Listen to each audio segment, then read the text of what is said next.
The diseases of attitude. It's never that pleasant to talk about the negative, but we got to talk about it because life is part negative. These attitude diseases are like weeds that grow in the garden. It's a normal part of life. Here's a good phrase to note. Negative is normal. It's not successful, but it's normal. It's part of life. And here's the next key, in my opinion. You must learn to handle the negative. Don't ignore it. Handle it.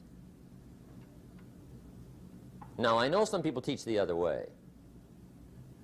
And listen to them, and listen to me, and then make up your own mind. Right? Don't be a follower. Be a student. But I say you got to handle the negative. You don't have to live in it. You don't have to dwell on it. But you do have to handle it, my opinion. I know some people teach, just turn your head real quick and say, there's no weeds, there's no weeds, there's no weeds. They'll take your garden. So you've got to handle the negative. Here's what part of it is. It's called the Great War Between Good and Evil. Mr. Reynolds and I are working on a new book this year called The Great War Between Good and Evil. And there is a war on. The minute you were born, you got involved in the war between good and evil, between darkness and light, between negative and positive, between evil and good, between tyranny and democracy, between weeds and human activity. I mean, the war is on. If democracy sleeps, guess who never sleeps? Tyranny. In the absence of light, guess what's automatic? Darkness. If good does not arouse itself and become active, guess what moves in? Evil. It's a war. A mental war, a physical war, a financial war, between enterprise and ease, between accomplishment and failure. It's a war. That's why there's an Old Testament phrase that gives the best advice for human activity when it says, 6 days labor, 1 day rest. Now, I'm sure we've taken that to mean, don't work all 7 days, take one off. Here's what it also means, only take one off. Or you're liable to lose the war.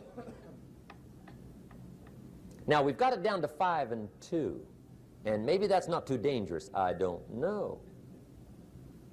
If God would have thought of 5 and 2, he might have made it 5 and 2. I don't know. You can't think of everything.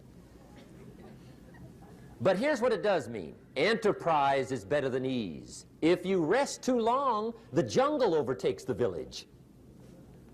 Now, here's the good news about the war between good and evil. Evil is no match for good, but good must be active. Weeds are no match for human activity, but if you stand still, how far in will they come? All the way. They'll grow right up around your shoes. But if you get busy, how far back can you take them? As far as you wish. They're no match, but you must be active. That's why the 6 and 1. Make sure you're not losing the war by taking off too much. Guess what the average years are after retirement? 6. 6. Which means don't retire. Your chances are too slim. Okay. The war between good and evil, the weeds. You got to make sure you recognize the negative, handle it, deal with it, and then go on. Let's make a list of the diseases of attitude that can wreck all your chances to do well. One of the words that destroys everything is called neglect. Neglect. And I found this out. A week of neglect could cost you a year of repair. It isn't worth it. So what to be on the lookout for? Here's the list. If you were making it, you'd have the same list I've got. Right? We're not covering anything new tonight. This is a reminding session, not a teaching session. But it doesn't hurt to go over it again. Here's the list. Attitude diseases. Number one is indifference. The shrug of the shoulder. The guy's not even concerned. He's just drifting. This is called the mild approach to life. A disease known as mildness.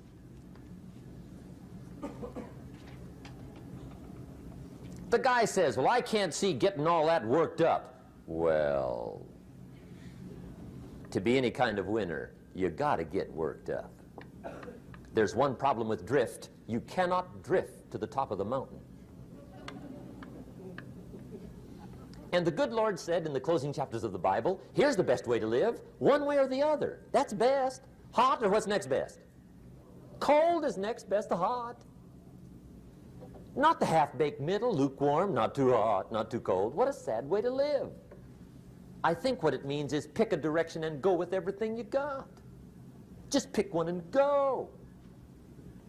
Somebody says, yeah, but what if it's the wrong direction? You'll find out quicker. It won't take you 25 years to wake up and say, oh no, I've been walking the wrong road. I told my staff the other day, next best to prosperity is adversity. If one doesn't get you, pray for the other. We all do better from one of two reasons, inspiration or desperation. And I don't wish anything bad on you tonight, but if you're not inspired, I hope a wagon comes down your rut. Whatever it takes to get you to try harder, read more, set your goals, and go for it. Somebody asked me one time, what quality would I pick if I wanted to work with somebody? And you know what I picked first? Number one, strong feeling. Please, number one, give me somebody that feels strong. About most anything, I don't even care. Just so they believe it. Even if they disagree with me. Wonderful. Just so they disagree vigorously. I'm not saying it's easy to win those kind of people to your point of view, but I'd rather do that than to try to resurrect people from the dead. Pump them up every month, pump them up, pump them up. I pass. The good Lord needs a leader for the early Christians. Remember the early days of the Christians? Not like today. If you were to stand up in the early days and say, I'm a Christian, cut off your head, toss you and your wife in jail, let you rot. I mean, those were ugly days. Being a Christian back then was not called socially acceptable. They didn't have 125,000 in the Los Angeles Coliseum to hear Billy Graham on a Sunday afternoon. Not back in those days. Back in those days when the Christians got in the Coliseum, it was a different story, right? I mean, the word was, stay out of the Coliseum, especially on Sunday. Last Sunday was Lions 33, Christians nothing. See, those were mean, tough struggle days for the Christians. Now, when the days are mean and tough and struggling, you got to have some kind of leader. Do you know who the good Lord picked for the leader when the days were mean and ugly? Saul. From Tarsus. That's who he picked, Saul. I'll tell you what, I would have picked him. You would have picked him. Anybody would have picked Saul. Saul was one of those incredible guys. Once he got into something, look out. Everybody in the community knew what Saul was in. Because whatever he joined, he'd flip all the switches, open up all the dials, turn on all the faucets, and go like mad. He was known as All-Out Saul. I mean, he was something else. Now, at first, it wasn't working out well. Saul hated Christians, which makes a poor leader, right? I mean, that won't work. Saul got this bug somewhere about the Christians. He got to hating Christians. And he hated them so bad, every time somebody would say Christian, he'd fly into a rage. And I guess he decided one day, it was his mission in life to get rid of all the Christians. He was Saul anyhow, could do most anything he wanted to.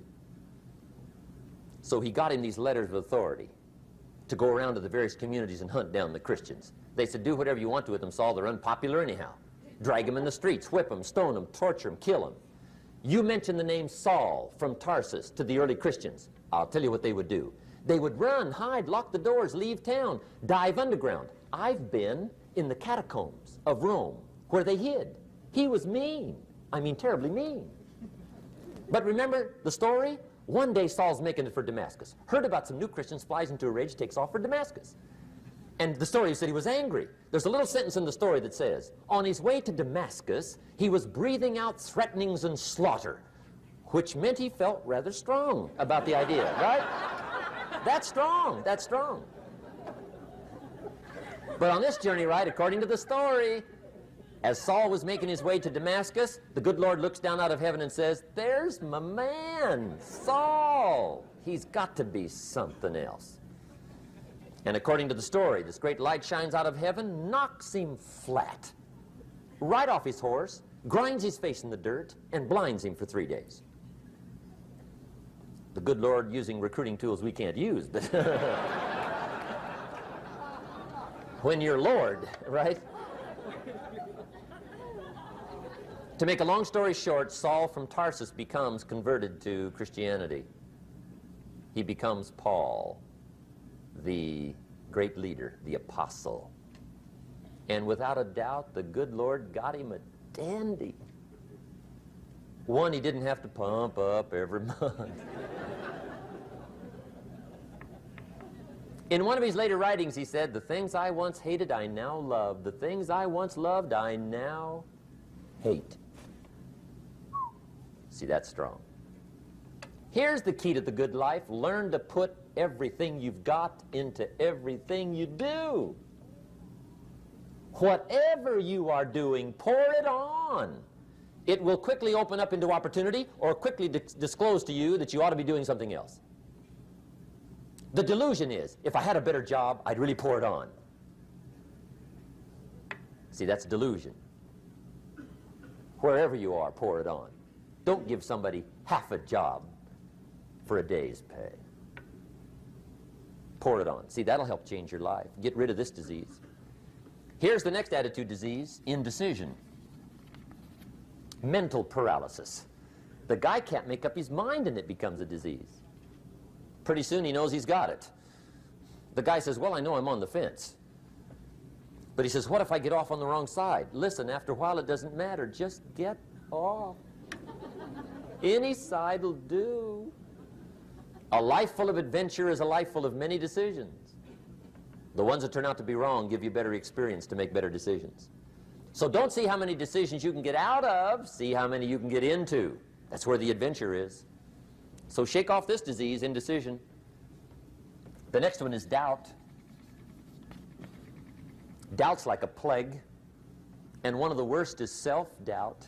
There are many, but that's one of the worst. The guy doubts himself. Doubts if it'll last that long for him. Doubts if he can do that well. Doubts if he can make that much. Doubts if he can accomplish all that. A chronic, excellent self-doubter. You can imagine what damage that does to your future. So here's the key. Turn this coin over and become a believer. And there's many things to believe in. One of the majors is yourself. The understanding of self-worth is the beginning of progress. Now, if those three don't get you, this one will. Worry. That's a devastating disease. Worry. Worry causes health problems, social problems, personal problems, family problems. It's devastating. Worry long enough, it'll drop you to your knees. Could reduce you to begging. I know how bad this one is. I used to have it bad. I used to be known as a super worrier. Not a super warrior. No, super worrier. My family wished I'd have been a warrior. I got those years to make up for. But I'll tell you what. My advice to you is do what I finally did on worry. Give it up. Who needs it? I'm not saying it's easy. I'm saying it's worth it. It took me almost 1 year to kick the worry habit, and it was not an easy year. It was one of the toughest years I ever spent, but I finally got that monkey off my back. And I discovered you could live the most incredible life free of worry. Not free of challenge, not free of difficulty, free of worry. I learned how to do it, and you can. Here's the next attitude disease. Over caution. Some people never will have much. They're too cautious. Now, you can also be too reckless, but you can also be too cautious. This is called the timid approach to life. And my caution was always the risk. Risk used to drive me right up the wall. I used to say, what if this happens? It's called the language of the poor. What if this happens? And on top of that, if this was to happen, look at the fix I'd be in. I'd better not try. I could always ace myself out.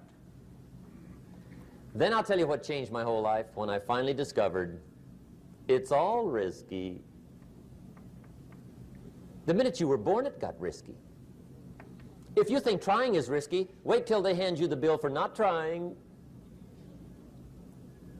If you think investing is risky, wait till you get the tab for not investing. See, it's all risky. Getting married is risky. Having children is risky. Going into business is risky. Investing your money is risky. It's all risky. I'll tell you how risky life is. You're not going to get out alive. That's risky. The Englishman says, well, if that's the way it's going to work out, let's give it a go. Right, that's what it's for. Give it a go. Somebody says, yeah, but I'm looking for safety and security. Fine, then huddle in a corner. We'll cover you with a sheet, bring you 3 meals a day. And we'll protect you, feed you, look after you, care for you. We won't let anything happen to you, and you'll probably live to be 100. The guy said, well, yeah, I'd live to be 100. But what a way to live. Right.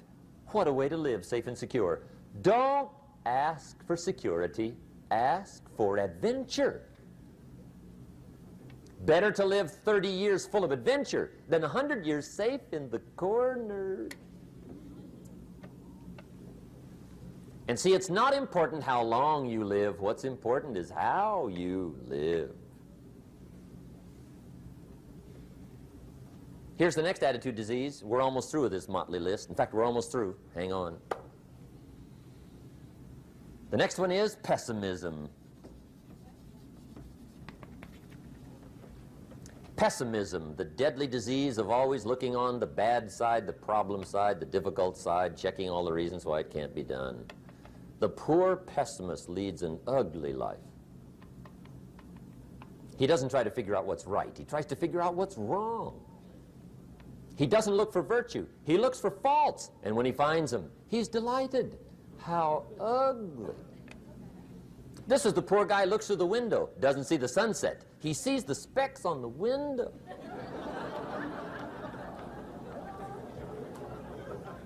And this is the poor guy, right, who rushes up, takes such leave of his senses. This guy rushes up and he says, I've got 5 good reasons why it won't work. He's so dumb he doesn't know all he needs 1. He's got 5.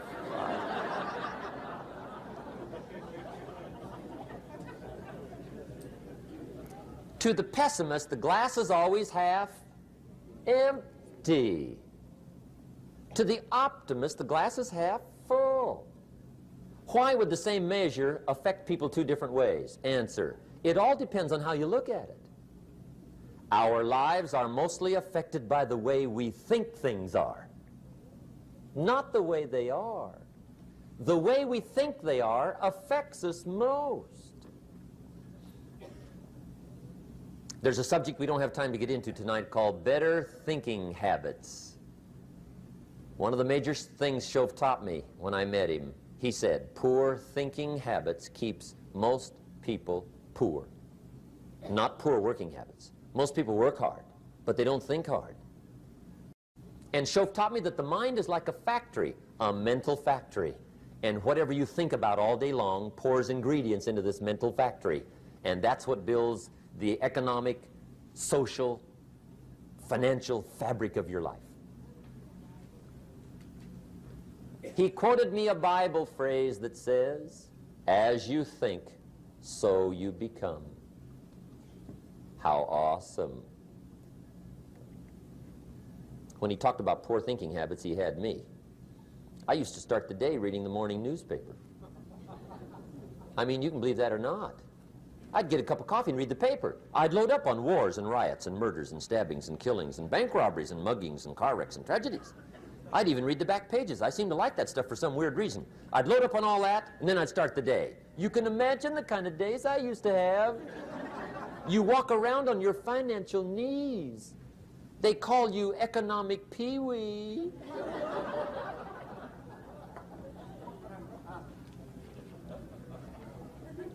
The guy says, I want to be a great leader. Wonderful. The first thing we do is follow him to his house. When we get there, we walk in and check his library, number one. Somebody says, well, why check his library? The reason is because what a man reads pours massive ingredients into his mental factory, and the fabric of his life is built from those ingredients. You would not believe what some people have got in their house to read. You would not believe. One of the best dressed up words I know for a lot of it is trash.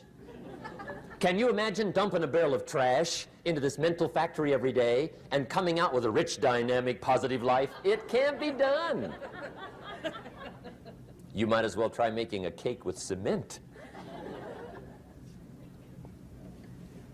The kids back in Danbury, Connecticut, high school, they're asking me questions one day. I'm talking to the kids. Kids got good questions these days.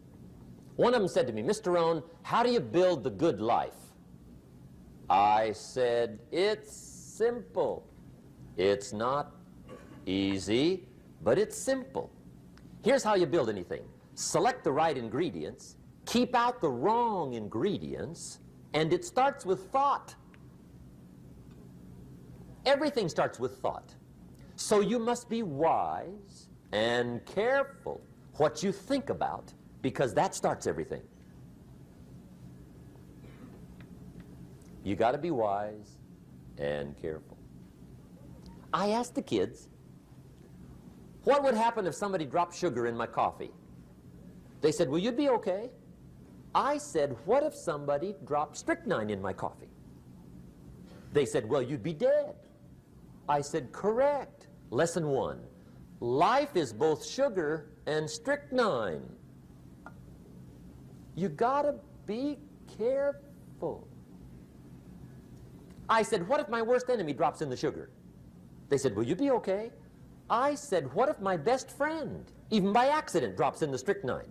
They said, well, you'd be dead. I said, correct. Lesson two, watch your coffee.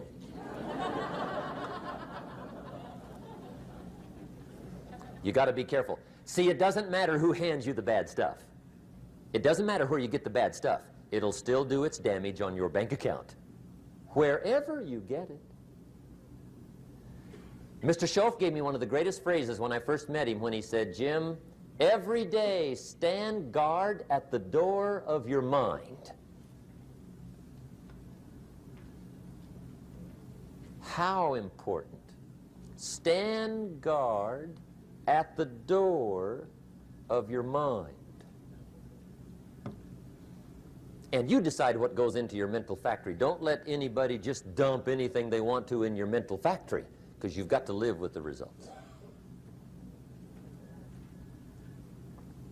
Okay, here's the last disease, and we're through with this list. In fact, we're almost through. Hang on. The last subject is very brief. The last disease, but this one is deadly.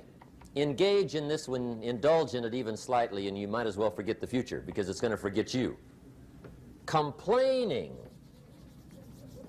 crying, whining, griping, a Bible word called murmuring. See, that'll ace your future. Spend 5 minutes complaining, and you have wasted 5. And you may have begun what's known as economic cancer of the bone. Surely they will soon haul you off into a financial desert and there let you choke on the dust of your own regret. I hope I said that well, so you won't forget. It's a deadly disease. If you don't think it's bad, ask the children of Israel of Old Testament fame. Typical of us all, their story just happened to get in the book. Story says, children of Israel were slaves. God performed a series of dazzling miracles and got them out. And now they're heading for the promised land. Remember the story? Heading for the promised land. Tragedy of the story, they never got there. Reason. From day one, they started to complain. They griped about the water. They griped about the weather. They whined and cried and griped about the food. They griped about the leadership. They whined and cried because it was too far, too cold, too hot, too difficult, too miserable. I mean, they whined and cried for years. Finally, God said, "I've had it, trip canceled." Or something like that. The story says they died in the desert, never got to the promised land. Which I think means two things. Indulge in this long enough, you get your future canceled. And I guess it also means even God himself can only